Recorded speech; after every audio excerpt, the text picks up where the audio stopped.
On this planet, the greatest technology on the planet is the human mechanism. People who never read the user's manual, they are suffering, their body and their mind. Okay, the next question I'm going to ask might sound a little rude, and I apologize. It got me thinking about my own death and everything I wanted to do before my death. What are you waiting for? You asking why am I not dead? Say the entire left wing of the country always trying to pull you down. What do you make of that situation when you're trying to do so much good and people are misinterpreting you? Unfortunately, it takes a certain amount of energy, time, resource to handle this. But see, they also enhance the message. A big aspect of being spiritual, I feel, is being loving. Dogs are really spiritual, is it what you say? Dogs are very loving. I have to ask you about the 30,000 kilometer bike ride you're doing. 30,000 kilometers is no joke. Maybe this is a good ad for yogic back. If you get me 25 million earth buddies, I'll take you on a ride.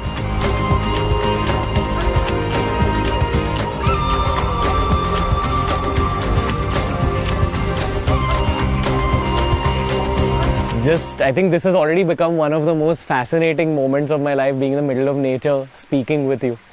So, you know, I last spoke to you in like this in 2018. I feel like I was a child back then. I feel I'm a little older of a child now. But that night, I mean, that conversation had such a deep impact on me because of the things you answered my questions with. Like the answers you gave me the answers I needed exactly at that point in time. And that night, I actually had a dream about you. This time I'll treat you like an adult, okay? happy to just be next to you and be talking to you. Doesn't matter how you treat her. This is the thing with me. Even if they're 70 years of age, I treat them like children and they slowly become like that with me. That is the whole thing.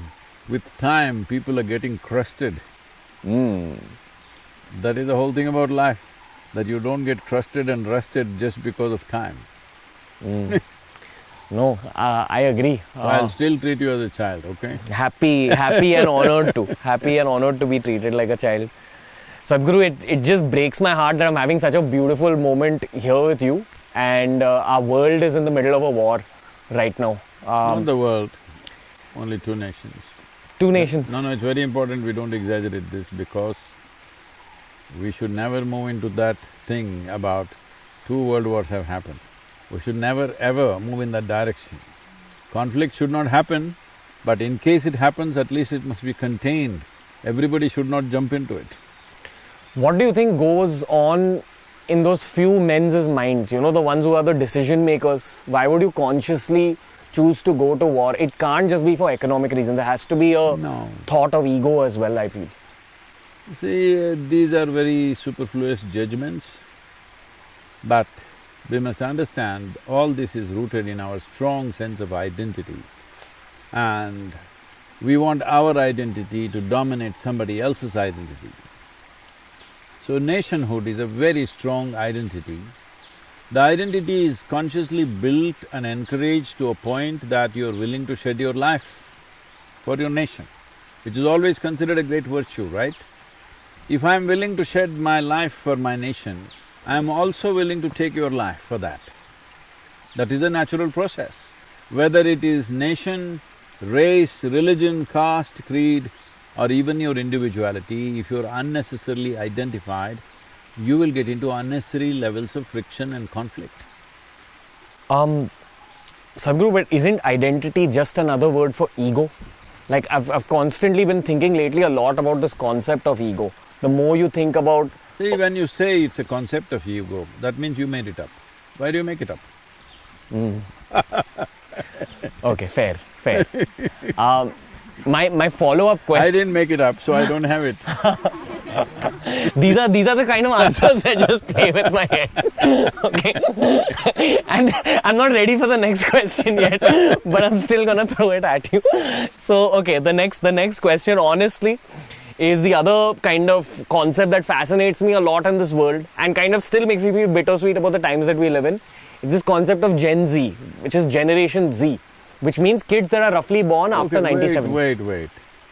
If you're Generation Z, don't ever say that, because that means you're the last generation. So that's one thing I'm trying to avoid, that you should not be the last generation. What does Gen Z mean? Huh? So Z is the last word, last alphabet. I think culturally, I am a millennial because I'm born pre-97. I am also 20th century millennial. No, I think so. Which millennia are you talking about? I think those are the cultural kind of terms given to. All right, but don't use the word Gen Z. That means you are the last generation. Please don't be that. Okay, We'll call fine, you Gen fine. Gen A. Okay. I think the next one's called Gen Alpha. Just we go back to the start. Oh, okay, it's a circular movement of alphabets. So I work. Once you learn the alphabets, you must go into words. Once you get the words, you must go into sentences. Once you go into sentences, you go into literature. Okay, don't keep on repeating the alphabets, man. I work with a lot of these Gen Zs and some Gen Alphas. What I notice about them is that Ask him to find a different name. Gen Z is dangerous, huh? It means you're the last generation, don't do that. Yeah, I think it's a cool sounding name, maybe in our heads as youth. But anyway, so the one thing I notice about them is that they're incredibly intelligent, far more intelligent than my generation was at that age, 17, 18. And you talk to some 13, 14-year-olds and they're even smarter than this Gen Z generation. So I look at them as like both blessed and slightly cursed. Cursed because we're living in the times of the virus. We're living in the times of this particular incident we spoke about, like the war. And then we're also living in the times of ecological damage. The good thing about Gen Z and Gen Alpha is that they're way more environmentally conscious, they're way more intelligent, they're way more strategic. They know how to use technology, design, social media much better. But I'm very curious to kind of think of their trajectory in this world. What kind of world are they heading into? See, every generation thinking they are special is a very bad thing. Unfortunately, every generation thinks they are special. So we come from the 60s. The 60s generation thought they are really special people, all right? And they became a disaster. Don't go in that direction because this thing thinking this generation is more intelligent, that generation is more conscious, it's not like that. Because by doing that, you're shirking your individual responsibility. What do you mean? See, you got to be smart. My generation is smart, what does it mean? Whether you're smart or dumb is the only question that matters, isn't it? Whether you're conscious or not is what our generation is more conscious. There's no such thing. This is the whole… People find 1,000 different ways as to how to shift the fundamental responsibility of being human to something else and something else. You're talking about Gen Z can handle their phone better than me. Maybe it's true because that's what they were born with. I could climb a tree better than any Gen Z, huh? Probably even now I can do it better. I can ride a motorcycle better than most Gen Zs, huh? So what, I'm saying? Whatever was available to us in our times, we've become good with it. That doesn't make us smarter. So, what world are they heading into though? Like, what do you think is in store for us over the next 10, 20 years? Well, if they're only looking at the phone screen or the computer screen, they're heading into a wall. You need to look up and see where is life going around you. It's very important. You're misunderstanding technology and the screen space as a reality. No, technology is a wonderful tool, only if you use it consciously. If you become unconscious and compulsive about it, today in United States they've set up technology de-addiction centers, okay? Just like drug de-addiction, technology de-addiction. They're going crazy with technology. Technology has done wonders to me. We're doing 100 times the work that we were doing maybe 15, 20 years ago, simply because of technology. I think it's a great thing, but somebody else is suffering that. Human beings are even suffering their own brains, isn't it?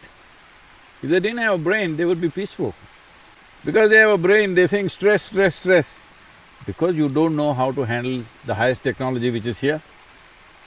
On this planet, the greatest technology on the planet is the human mechanism.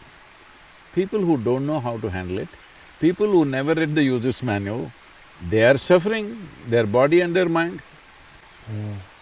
I have two follow-up questions to this. Yes, sir. The first one is, are you familiar with the whole Metaverse revolution that's happening? And the It's second… not a revolution. I've heard about Metaverse, I know what it means. Metaverse. Yeah, it's like virtual reality. Worse. That's the follow-up question. That's the I'm second not question. against any technology, I'm for it. Only if you know how to consciously handle it. See, right now, isn't this Metaverse? Yeah. Hello? That was the question. Like, you know, I just hope that the technologies of the future don't take us away from nature, because we are living in a beautiful simulation. Because you will be wearing those VR glasses and you will completely not look at the world. Yeah. See, right now, if you pay enough attention to this is super Metaverse, believe me. People have never paid attention. I've lived in jungles, spent weeks together just by myself. What's happening here? Not simple. Even today when I'm talking about the soil, everybody's saying, Sadguru, how did you become an environmentalist? From where? I think it's quite vulgar to call yourself an ecologist, environmentalist, whatever. I'm not saying as a scientific terminology. Generally people calling themselves, because you are a part of the ecology. You are a part of the environment. How the hell did you assume that you're above it and you're going to fix something? You are part of it. You're just outcome of it, isn't it? What's happening in the soil and who you are is just a reflection, it's a consequence of what's happening there. So, we assume this distance, especially if you wear these VR glasses and walk around all the time, you will never see life around you nor experience life around you. So all you are having is like a psychedelic experience. At that time, during my time, everybody was doing that with LSD. Well, 12, 13 of my friends died doing these things. I thought… they always said I will kill myself on my motorcycle, but I'm still here. They did drugs and they thought that is better because they were seeing worlds that didn't exist, and many of them died. Others got sick. So, they were doing Metaverse with chemicals, you're doing Metaverse with technology. All that will happen is your mind will get distorted, because the mind is a reflection of what you're exposed to. If you're more and more exposed to the unity and the harmony of the creation, that's how your mind will become. If more and more you're exposed to all these aberrations, however great it is in terms of creating, it's entertainment means you do it 1 or 2 hours, that's a different thing. But if you think that is a new world and people are buying real estate, hello? People are buying real estate in Metaverse,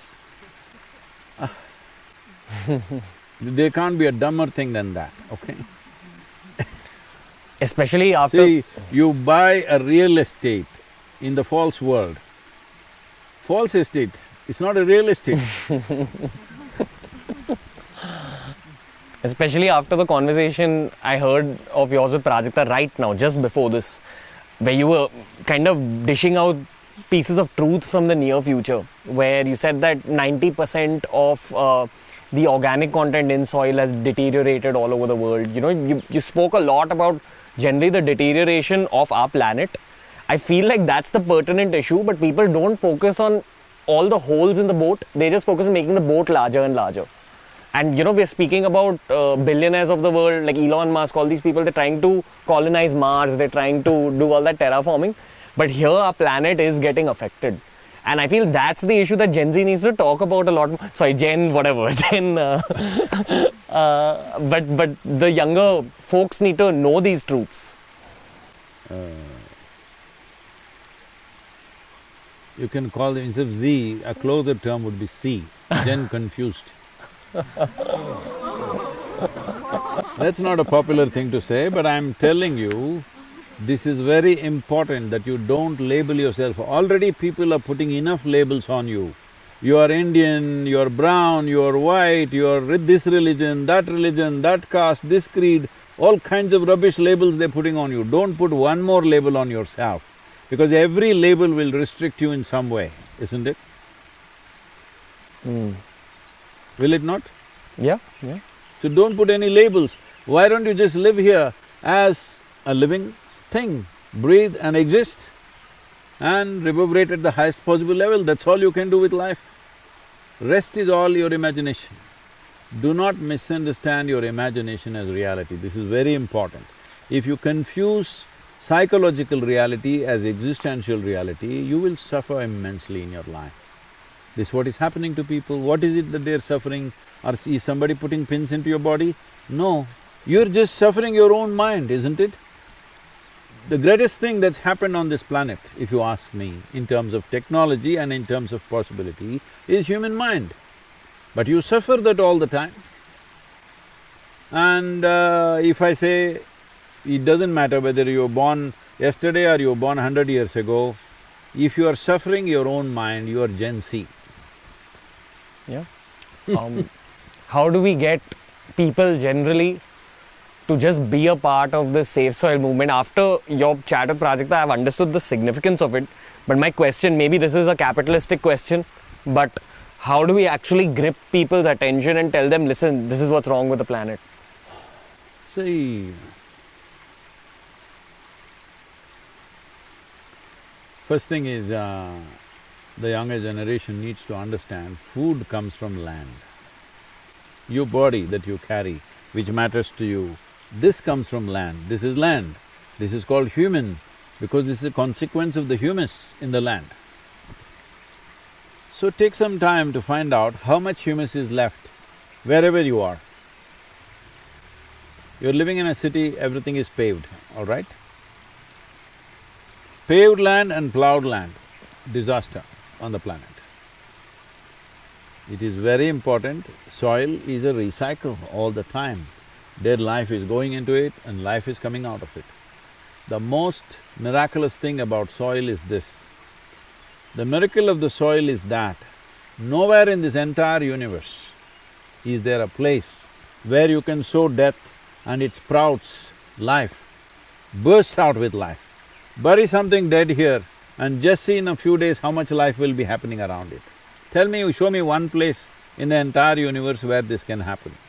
So right now, the kind of things people are imagining up, making up in their minds is, about a week ago, there is somebody who's got a startup, okay? If you pay $1.7 million to him, when you die, you can book it right now. When you die, whenever you die, they will take your body and leave it in the space. Because there's no oxygen out there and there's no microbial life, your body will not rot, it'll just remain the same way. For millions of years, your body can float around in the space. Maybe you can catch a ride on some spaceship. I'm saying, the body that you carry is essentially soil. If you did not do anything eco-friendly, at least when you die, you must put it back where it belongs. Hello? That's the simplest thing you can do. But today, they're putting them in boxes and preserving them in buildings, like parking lots they've built for people to be stored in boxes. This box belongs to your grandmother, you can go and put flowers there. What is the point of preserving a dead body? It must go back, because we have no business, it's a loan that we have taken. We have to put it back when our job is done, isn't it? So, doing these kind of things is all coming from the ignorance of how life happens. Life, if you utter the word carbon, everybody thinks something noxious, something poisonous today because of so much talk happening in the social media about carbon, carbon dioxide, carbon monoxide. Carbon is life. You and me are carbon life. This tree is carbon life. Every animal is carbon life, isn't it? This entire world, life, the fundamental material for life is carbon-based. And right now, what you call as life on one level is just a whole carbon cycle. If there is a chain which is making something, let's say motorcycles have chains, these days these chains that we have today on these motorcycles, modern motorcycles, they don't give us so much trouble. Otherwise, when I was riding motorcycle, every 500, 600 kilometers, you have to check your chain because it'll become loose. If you ride like that, it'll come off and cause a disaster for you, okay? Every 600 kilometers, 700 kilometers, you have to check it. 1,000 kilometers, you have to take off a link because the material was such. Today, modern chains are made in such a way, we're just not bothered, we're simply riding. There also you must maintain, but when you're on a single trip, you don't have to bother. So a chain any chain is a cycle, like that. Any chain is only as strong as an individual link. You don't have to break the whole chain. If you break one link, it's gone, right? Right now, this chain, the carbon chain is going on, all right, to keep the life going. That's the only way life is going. But the agricultural soil on the planet, which is one big link in the chain, has become too weak. If that breaks, life is not going to be good. You can order from your food from Swiggy, Piggy, wherever you like it. But somebody has to cook it, right? Somebody is cooking the food. The delivery mechanism won't deliver it to you. Somebody is cooking the food, somebody is growing the food. Delivery can happen on technology app. Do not misunderstand the delivery as the source. You're eating food not because of a food app, you're eating food not because of a store, you're eating food not because of your kitchen, you're eating food only because of the richness of the soil. If you don't understand this, we will pay a serious price. Unfortunately, in the last 30-40 years, we have missed this point and caused enormous damage to the soil, where 62% of India's soil has less than 0.5% organic content. This is on the verge of desertification. We are partners with UNCCD, the UN agency to combat desertification. This is the biggest concern right now. The world is turning into a desert. If people don't understand how it turns into a desert, Saudi Arabia means you see a desert, right? 10,000 years ago, it was a rainforest. Gujarat was a, well-endowed forest. Rajasthan was a forest. When the Saraswati river flowed on the surface, all these were forests. The moment it was deprived and certain things changed and people did not understand what was happening, they all turned into harsh deserts. This is what will happen. It is not that tomorrow morning there'll be sand dunes in your neighborhood. That's not the point, because then you may think it's very romantic, you can go and sing a song there, like a movie star or something. That is not how it'll happen. Food production will slowly slide. It's not like one day suddenly there'll be no food. It slowly slides. Even today, for all of you young people who are well-to-do, who have choice of foods to eat, I want you to understand, every day, even today, 820 million people go to bed without food. It's expected by 2032, nearly 1.5 billion to 2 billion people will be going to bed without food. It's expected by 2045, nearly 3 to 3.5 billion people will be going to bed without food. Is that what you want to do? And what makes you think it won't be you? What is the guarantee? It's not you. You always think these things happen to somebody else. No, it'll happen to you and me.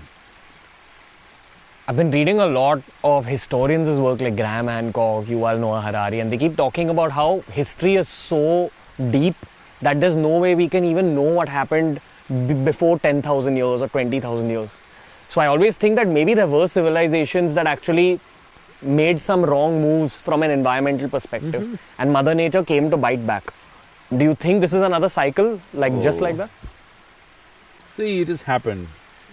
Not on the scale it's happening now, because now it's global. Mayan civilization collapsed because they overfarmed. Mesopotamia, one of the greatest civilizations in the world between two rivers, that collapsed because of overfarming. Rome as a civilization collapsed because of overfarming.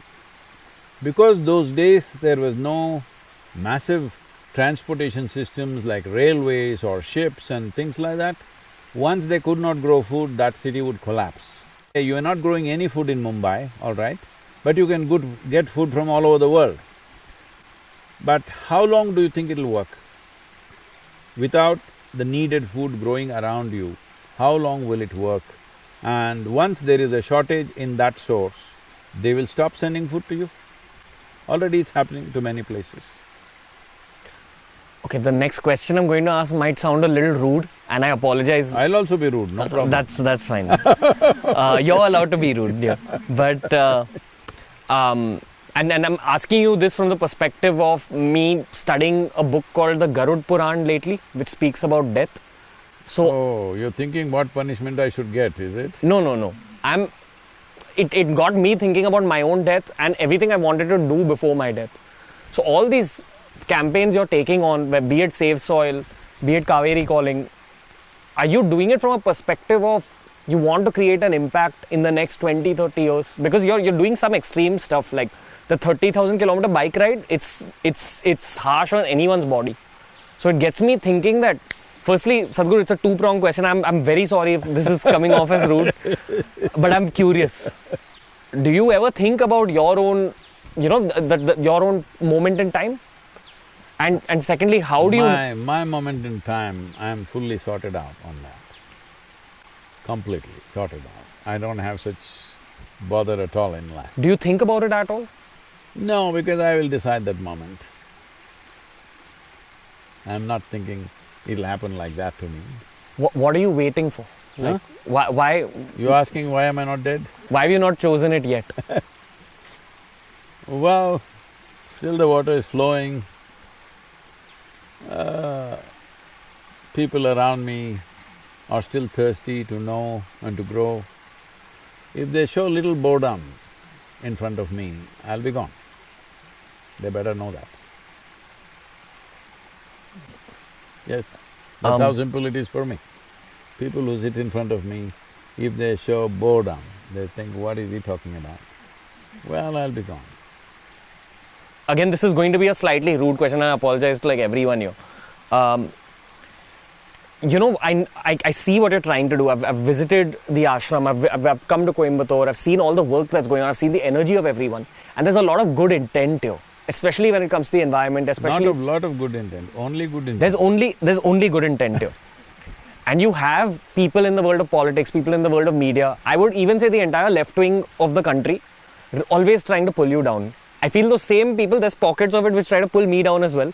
And by the way, I'm called Gen Z Sadhguru, which is like, I feel embarrassed. But, these kind of narratives are out there. So, how do you perceive all that, sir? Like, what do you make of that situation when you're trying to do so much good and people are misinterpreting you, they're trying to pull you down? Because I'm actually asking you this from my own perspective, if I could learn something. See, if you are very clear that what you're doing is significant for every life around you, other people's opinion means nothing. But I'm saying for 30 years plus, they've been saying the same things. They're not even creative, they're not able to come up with anything new. All right, same things they are saying. But they've not gotten anywhere because they have no substance. There's no substance to anything that they have said. So, it's unfortunate that they are in that state. But what I see is every daily mystic quote is there, daily quote. All these people are just waiting. One thing that they don't understand, suddenly all of them will get together and make the Twitter trend. I'm so glad.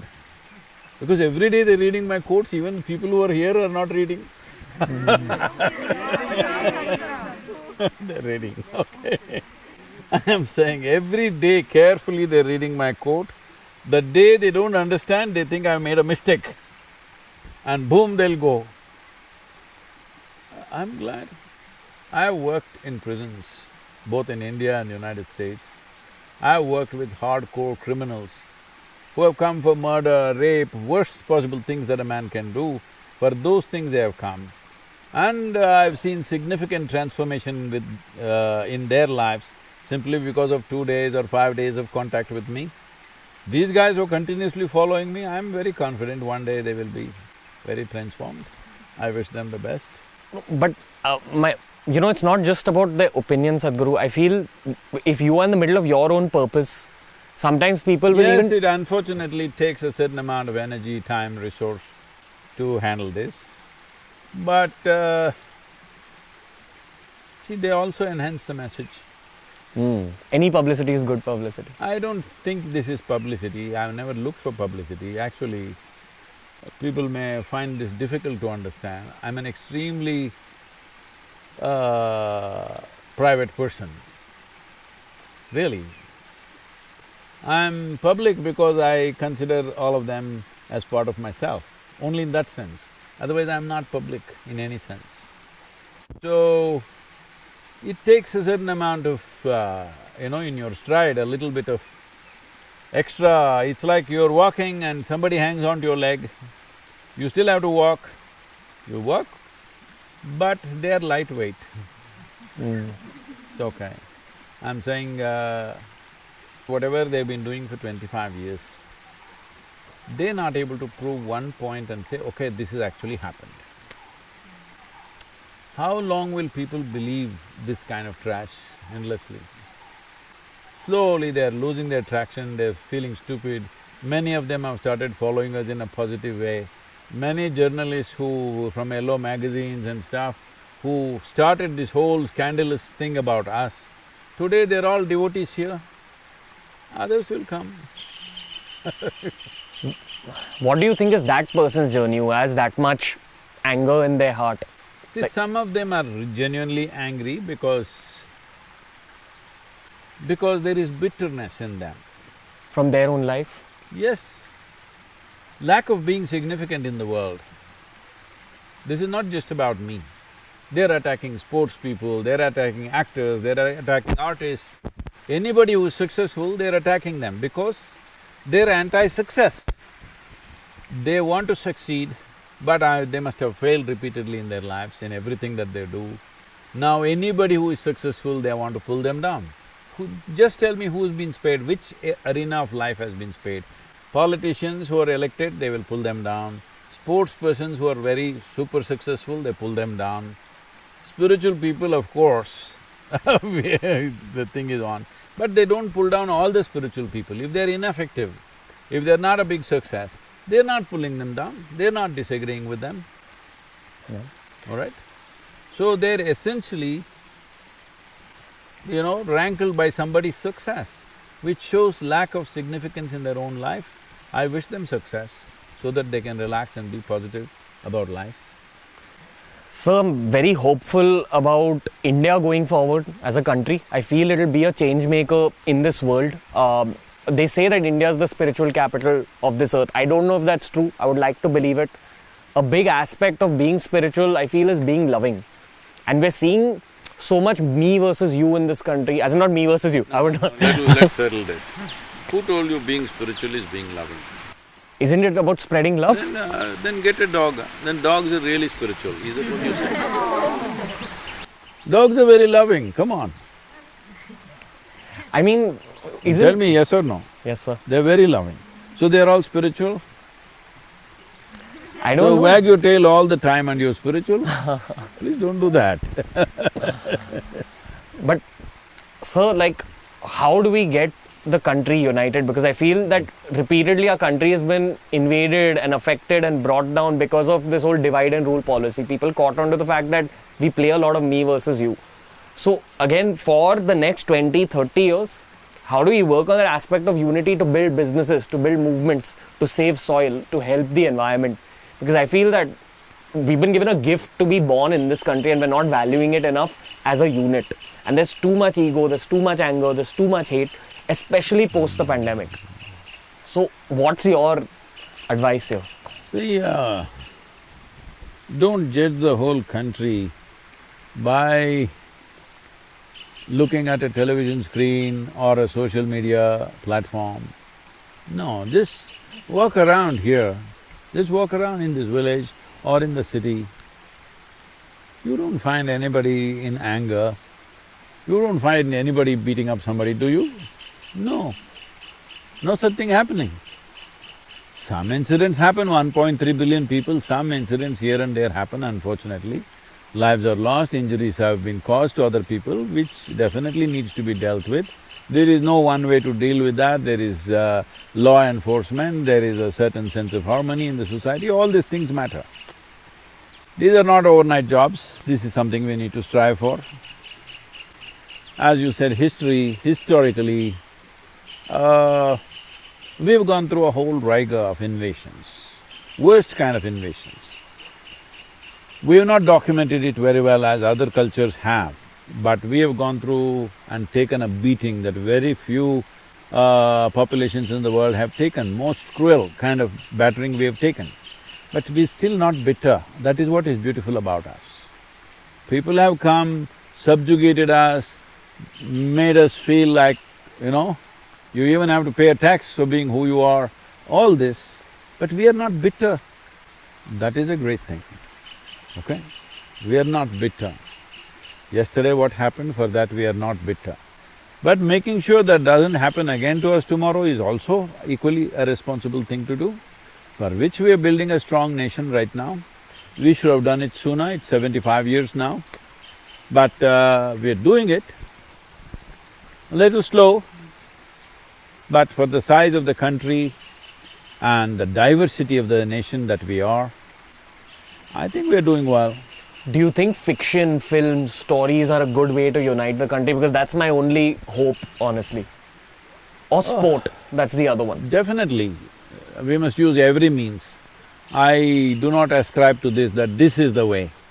Everything that we do, we must see how people can transcend the smallness of their boundaries and see at least we come, if not boundless, at least a larger boundary which includes most people.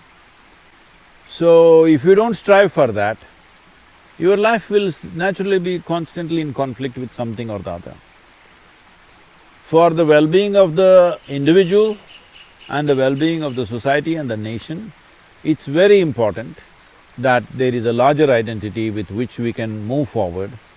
It is happening, it is just that it's not being projected well. See, after the pandemic, you mentioned the pandemic, it was a serious hit, okay, especially in a country like ours. The economic cost has been so serious, most people don't understand. I'm in huge appreciation of the lowest level from the lowest level of worker. What I have seen is from a police constable, from a village official, to panchayat leaders and even political leaders and right up to the state governments and central government, what they have done in these 2 years, I bow down to them, really. You can go on picking what didn't go well, but in a country like ours where infrastructure is so minimal, the way we have delivered the vaccine solution and the way we have taken care of people, there have been aberrations, but such a large country with such little infrastructure, country like United States with such massive infrastructure and such massive amount of fund, see, they're still shaking, still shaking. I know you… So, every one of us must be in absolute gratitude because we don't know who did what, from the doctors, nurses, small, police constables, everybody strived to manage this. It's not a small thing. It is not a small thing. 1.3 billion people, this person speaks one language, that person speaks another language, dozens of languages, you can't communicate in one language to everybody. How to communicate a message, how to make them behave responsibly, how to even wear a mask. People are carrying, people's level of understanding is like this, people are carrying a mask in their pocket, they think it's like a driving license. When I ask them, where is your mask, you're coming so close? They say, I got it, Sadguru, I got it in my pocket. Here in my hip pocket. I said, it doesn't work on your bum, you got to have it on your nose. I'm saying in this kind of country, to effectively manage a pandemic and come out of it successfully and having a thriving economy as we are having right now is not a small thing. So for this, it's not just one prime minister, one chief minister, one somebody. Everybody has strived, isn't it? From the smallest man to the biggest man, everybody has strived. Let us not go on giving endless negative commentary. Appreciate the nation. If you can't appreciate the administration, appreciate the nation. We've bounced back, right? It's not a small thing. Yes, sir. So, maybe I can ask you unlimited questions more, but I know, time is tight. I have to ask you about the 30,000 kilometer bike ride you're doing, which I find fascinating. There's someone called Wim Hof, they call him the Iceman. He uses pranayama and aspects of yoga to basically deal with freezing temperatures. And I think the world notices Wim Hof and his abilities. And often they overlook all of India's yogic leaders for their yogic abilities. I know Wim Hof well, I've been in conversations with him, but I won't do any such circus feats. I mean, sir, but 30,000 kilometers is no joke. 100 kilometers starts hurting your back. I can't imagine what 30,000 kilometers is like on a Well, bike. maybe this is a good ad for yogic back. How's that, huh? What's your opinion on pain with respect to the journey in front of you and generally pain as a concept? Pain is not a concept. If you don't know that it's not a concept, I can cause some pain to you, you will know it's not a concept. It's a living reality when you get it. Hello? Can pain be controlled by the mind? See, pain is of the body. See, suppose this water is hardly 9 inches deep, all right, 9–10 inches deep. But you want to dive from the top of the tree. If there was no pain, you would have done it. Yes? If it breaks your head and still there is no pain, a whole lot of people would have done it. Right now, the only thing which is making you behave sensibly, at least in terms of your survival, is pain. Without pain, most people would not know how to survive either. So pain is a very good thing, it manages you. Even emotional pain? That you cause, because you want to be a tragic hero. Me? No. See, there is only physical pain as existentially true. Pain that you have in your mind and in your emotion is caused by you. You like to poke yourself. Why? Because you're a vain life. You have not found any other way to feel profound. Pain makes you feel profound. You're from Mumbai, cinema world, I'm saying. Without pain, no profoundness, isn't it? No artistry. See, people think they're profound because they're in pain. No, you're misunderstanding pain for profoundness, it's a serious mistake. If it comes in loads, then you will know what it is, all right? It'll destroy you, it'll mutilate life, pain, yes or no? Human beings have been destroyed not necessarily by a sword or a gun, they just break themselves down into pieces because of their own emotions and thoughts. More people are mutilating themselves by themselves, using the sharpness of their own mind rather than by somebody's sword or gun, isn't it so? So why is this so? Because you have misunderstood a few fundamental things. You do not know what is real and what is not. What is existentially true, what is physiologically true, what is psychologically true. You have lost, the boundaries of this. Once you lose this, whatever you do, it'll hurt you. Just tell me one thing people are not suffering. Tell me one thing. Well, if they are poor, they suffer their poverty. You make them rich, they suffer the taxes. Yes. If they're not educated, they suffer that. Put them to school, they suffer that. They're not married, they suffer that. Get them married, oh. Don't tell me. No children, they suffer that. Give them children, daily suffering. Yes. So it looks like you're suffering every aspect of life. So we'll offer you death. Oh, they'll suffer that. So suffering is not because of life situations. Suffering is because you do not know how to manage yourself. You do not know how to manage your own mind, your emotion, your energy, your very life. You do not know how to manage, then everything becomes suffering. Physical pain is a different thing. Physical pain is caused by some contact or disease or injury or something. That of course we must see how we keep it at the minimum in our life. Mosquito bites you, all right, but you don't have to be bitten by a bear. You need to avoid that. Why are you taking on the pain of the bike ride?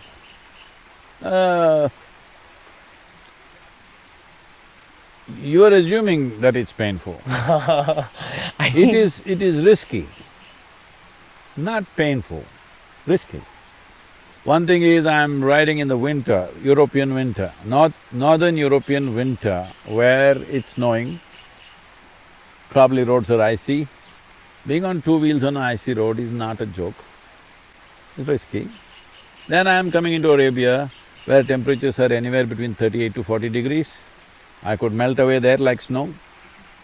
Then I'm entering India in the peak of Indian monsoons. Why someone like me? I can live a good life.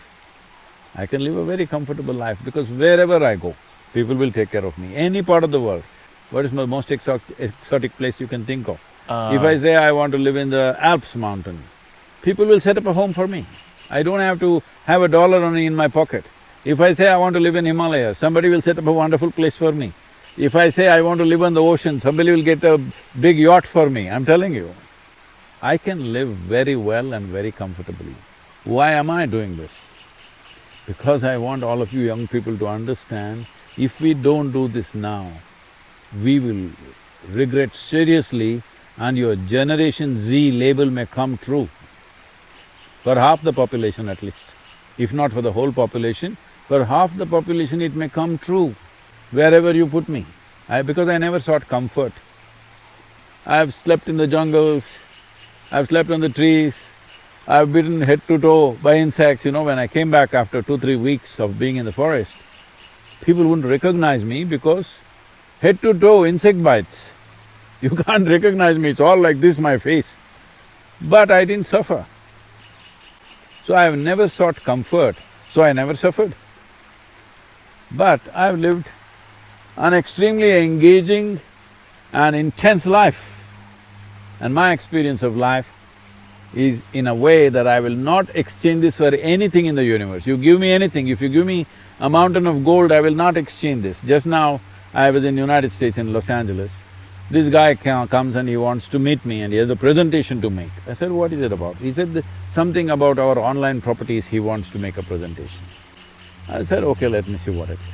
Then he comes with a presentation and shows what all is on YouTube, what all is on all these things, channels and platforms, and all these calculations he makes and shows, Sadguru, if you allow me, I can package all this material and in today's value, it is worth about $2.7 billion.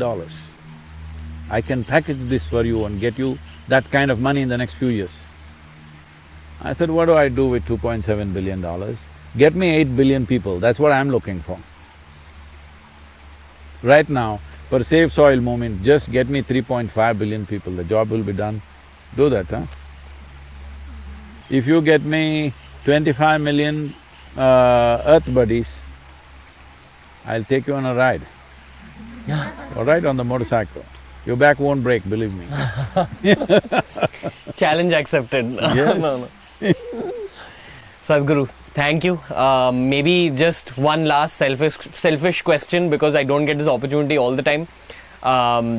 Do you have any last piece of advice for me or whatever we're trying to do through this show? I know you've kind of got a gist of it through the questions, but just any last piece of advice for my team and myself. See, every generation is remembered for things they do, right? See, right now, after 15,000 years, we're still talking about Adiyogi. Why? You think because he was tall or handsome or something? No, we're talking about him because of the offerings that he made to us, which is still relevant to us, isn't it? You remember a human being through history, either he did something terrible, then you remember him in a wrong way, or they did something with which our lives are still benefiting. As a generation, we have this opportunity, this is a one-time opportunity. In the next 10 to 15 years' time, if we bring about the policy change now, in the next 1 or 2 years, and it'll naturally take effect, in next 10 to 15 years' time, we will be remembered as a generation who turned the planet around. It was sliding down to a disastrous place and we turned it around. We will be remembered for that. You don't have to remember me because I don't care. whether you remember me or not. People ask me, Sadguru, after your time, how would you like people to remember you? I said, if they are only thinking about me, obviously they're living bad lives. All right? If they forget me the moment I am dead, that means my work is successful, they're doing well, they're doing great. You always think it is ungratefulness which makes people forget. No, it's joy which makes people forget. You know, like a very wise lady said, she had two of her twin girls, she got them married. They went in different directions on their honeymoon. One girl who was a very loving, wonderful girl, never sent a message, never wrote, nothing. 2 months, no message from her. The other girl, every other day she was sending messages, wanting to call and talk to the mother. So somebody came and asked, how are you girls doing? She said about the other girl who never sent a message, one is doing really fine, other seems to be having some trouble with her husband. Okay. One who is happy doesn't turn back. One who is really going straight and fast won't look in the rear view mirror, right? So I don't want to be remembered. This is possible as a generation. Say for example, even today in this country, we always talk about the freedom movement, all right? That generation which fought for this nation. Maybe if you were there, you would have also fought. That's a different matter, but you were not there. Somebody fought. We will always remember them, isn't it? Always remember them. 75 years, we still remember them. I'm telling you, even if it's 500 years later, we will still remember the people who fought for this freedom of this nation, yes or no? Similarly, right now, the facts are not all out yet, we will bring this out in many ways. In how many ways we are at the point of disaster? But we have the opportunity to turn around. You don't have to go and fix the soil. You just have to make your voice loud and clear that enough people means 60% of the world's electorate must speak. 3.5 billion people speak of soil for 100 days, from March 21st to 100 days.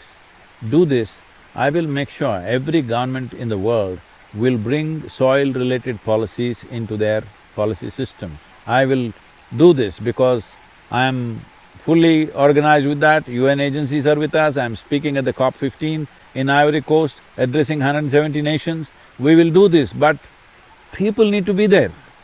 If people don't care, why will the government do anything? Because the government is there only to manifest people's mandate, isn't it?